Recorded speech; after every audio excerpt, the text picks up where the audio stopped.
suami tidak sholat dan kasar, apakah kita harus tetap taat? Assalamualaikum Ustaz. Assalamualaikum. Apa yang harus saya lakukan? Ya, lakukanlah. Harus taat atau tidak kepada suami yang tidak pernah sholat, kasar dalam tindakannya, kata-katanya sering menyakitkan. Saya ingin suami saya lebih dekat kepada Allah dan menjadi suami yang baik. Amalan doanya seperti apa, Pak Ustaz?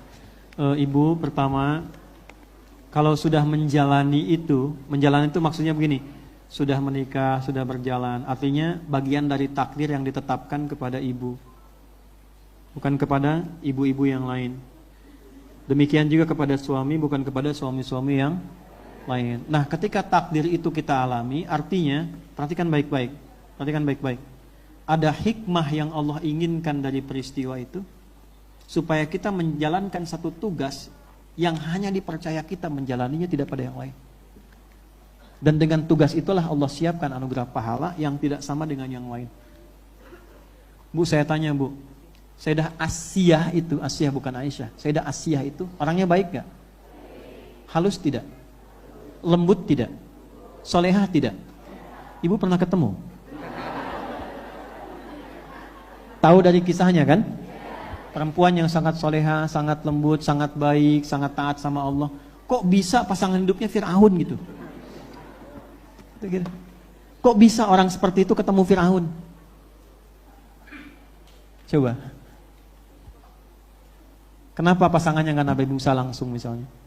Oh, karena lebih tua Ustadz dari Nabi Musa. Kenapa gak ketemu yang lebih baik dari Fir'aun? Karena yang diinginkan dari Allah kepada Sayyidah Asiyah itu bukan ketampanan dari suami yang tampan mendampinginya, bukan kekayaan, bukan jabatan. Tapi ada ujian-ujian lain yang dengan itu beliau mendapatkan satu anugerah yang tidak didapatkan perempuan manapun di muka bumi.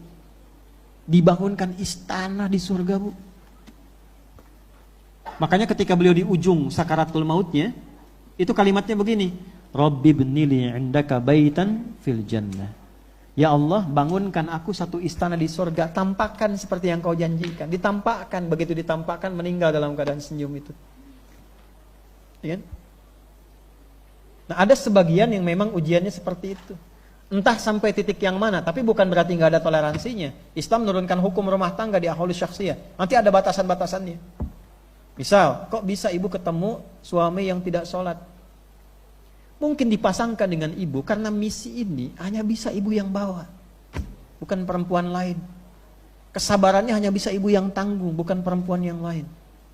Maka dari situ kemudian ada pahala-pahala yang ingin Allah lahirkan dan berikan pada ibu, tidak pada amalan-amalan lain. Maka bagaimana kemudian menghadapi amalan itu dan situasi itu? Maka yang pertama minta kekuatan dan keteguhan pada Allah dulu, supaya kuat dalam membawa misi ini. Misalnya apa? Yuk, Allahumma ya muqallibal qulub, thabbit qalbi ala dinik atau alal iman. Ya Allah, kokohkan hatiku dalam menerima tugas darimu. Mantapkan diriku ini, berikan kekuatan. Dua, nanti minta kemampuan untuk bisa menyampaikan secara hikmah yang menyadarkan perilaku pasangan itu supaya kembali mau kenal Allah. Dimulai dengan apa? Doa dulu. Rabbi shrahli sadri wa yassirli amri wahlul 'uqdatan yafqahu.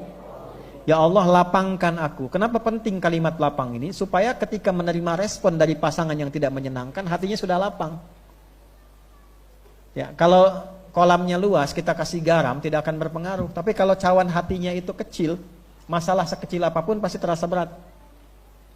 Ya. Ini kan bisa sebaliknya, Bu. Bisa suami ke istri ke suami. Hanya kasusnya kan ini ke suami. Wa yassir li amri, ringankan urusanku ya Allah dalam masalah yang ini, ringankan. Jangan bikin aku merasa berat dengan itu. Ya, wahlul 'uqdatan min lisani yafqahu, dan mudahkan lisanku untuk bertutur yang memahamkan dia dan mengerti mengapa aku menyampaikan ini. Kalau sudah kuat hatinya, ringan hatinya, baru masuk pada yang kedua. Ajarkan dengan hikmah dulu, Bu. Karena tipikal orang seperti ini apalagi keras, dia tidak akan menerima kata-kata yang keluar dengan lisan apapun kita utarakan, mau dengan lembut selembut-lembutnya atau tegas setegas-tegasnya. Gak akan terima, Bu. Yang ada nanti perilaku yang tidak menyenangkan. Maka apa yang Quran sampaikan? Quran surah ke-16 ayat 125. Ud'u ila sabili rabbika bil hikmah. Hikmah dulu. Kalau mau'izah hasanah nggak masuk, apalagi berdebat, ya, maka hikmah dulu. Apa hikmah itu? Al-isabatu fil aqwal wal af'al wa wad'u kulli syai'in fi mahalli. Kesesuaian antara harapan yang akan dikatakan dengan perlakuan secara proporsional. Ini kalau saya katakan langsung sampai di telinga beliau, beliau pasti akan kasar lagi. Maka apa yang dilakukan? Ibu sholat. Kalau pengen suaminya sholat, ibu jangan tinggalkan sholat. Anak-anak minta sholat.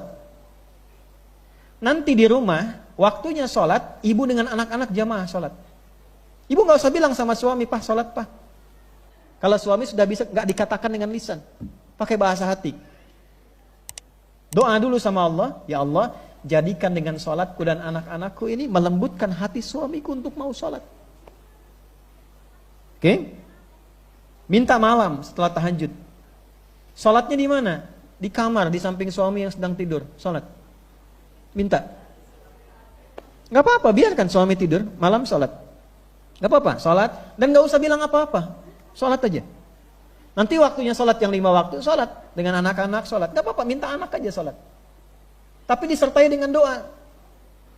Ibu akan lihat dalam hari keberapa sesuatu yang keras itu mulai kemudian terkikis pelan-pelan. Itu dulu, itu poinnya. Jadi kalau sudah sulit menggunakan mau'izah hasanah, pakai hikmah dulu nomor 1. Pelan-pelan. Dulu kasus ini pernah terjadi pada seorang anak. Saya pernah cerita juga di sini itu. Ya, anaknya sudah, ibunya nangis datang tuh. Anaknya sudah nggak mau sholat. Terus saya bilang, "Ibu nggak usah dikasih tahu lagi. Ibu nanti sholat malam di kamar anak ibu, sholat di sampingnya minta sama Allah. Ibu bilang aja, ya Allah, Engkau titipkan dia dikandung di rahimku, dilahirkan dengan berjuang dengan kematian, ya Allah. Engkau yang tetapkan dia padaku sebagai amanah.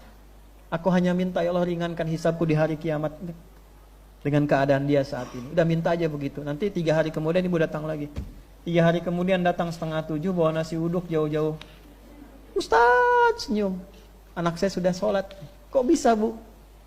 Di malam ketiga itu anaknya bangun langsung peluk ibunya. "Mama, maafkan saya," katanya. "Saya dengar mama menangis. Tapi lihat kalimat ini nih. Saya nggak sholat kan karena papa nggak sholat juga." Itu dipeluk anaknya. "Ayo nak, kita sholat ya. Mudah-mudahan dengan kita sholat papa juga ikut sholat." Jadi begitu anaknya mulai sholat, mulai ke masjid, lalu kami tugaskan 1 orang santri untuk membimbing dia. Ternyata mulai menghafal Quran, Bu. Saat kami pindah dari Jakarta ke Bekasi, anak itu sudah hafal juz amma dan 3 juz Quran. Dari nggak sholat, hafal Quran 3 juz. Mungkin sekarang sudah hafal 30 juz. Dan suaminya kembali jadi baik. Ada bagian-bagian tertentu yang memang kita serahkan kepada Allah yang menciptakannya. Nanti di situ ada turunan fikih. Kalau tadi kan ritual ibadah, nanti ada fikih. Dari bab hati muncul kepada bab fisikal perilaku. Misalnya gini, apakah sudah membawa kepada maksiat, KDRT yang membahayakan kepada fisik, nanti ada bab lagi di situ. Ya, nanti ada bab talak, bab khulu dan turunan-turunannya. Kalau sudah fa in khiftum shiqaqa bainihima, kalau sudah menyakiti, ibu khawatir kepada diri fisik dan kepada anak-anak, konsultasi dengan keluarga terdekat. Itu ada di An-Nisa di ayat keberapa? 35. Ya, datang kepada yang terbaik dari keluarganya. Kalau memang membahayakan kepada fisik, Allah pun merawat ibu, menjaga ibu. Kalau dikiranya fungsi yang pertama ini sudah, waktunya tidak memungkinkan, kondisi nyawa terancam atau fisik juga terancam, boleh Allah lindungi dengan kaidah yang lain. Jadi jangan hanya bergantung harus taat suami, tidak boleh membangkang, tidak, ada kaidah-kaidahnya. Datangi orang yang melindungi kita. Makanya kalau pilih wali yang benar. Wali itu fungsinya juga menjadi pelindung. Kalau ada masalah datang. Ya, termasuk saksi nikah itu ya. Nanti memberikan konsultasi kalau ada persoalan-persoalan. Makanya kalau ada yang nikah itu catat walinya siapa, saksinya siapa, orang yang datang siapa. Kalau punya masalah, konsultasi. Datang lagi. Jelas ya? Ya, mudah-mudahan diringankan persoalannya, diberikan kebaikan-kebaikannya. Nanti kalau misalnya membahayakan fisik, cukup merusak, mengajak kepada maksiat, baru nanti muncul tingkat yang terakhir, yaitu khulu.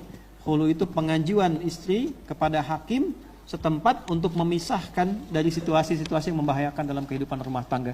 Tapi nanti hakim akan mengkonfirmasi apakah benar atau tidak pengaduannya. Itulah jawaban menurut Ustadz Adi Hidayat. Semoga bermanfaat dan bisa menambah ilmu dan wawasan bagi kita semua. Amin.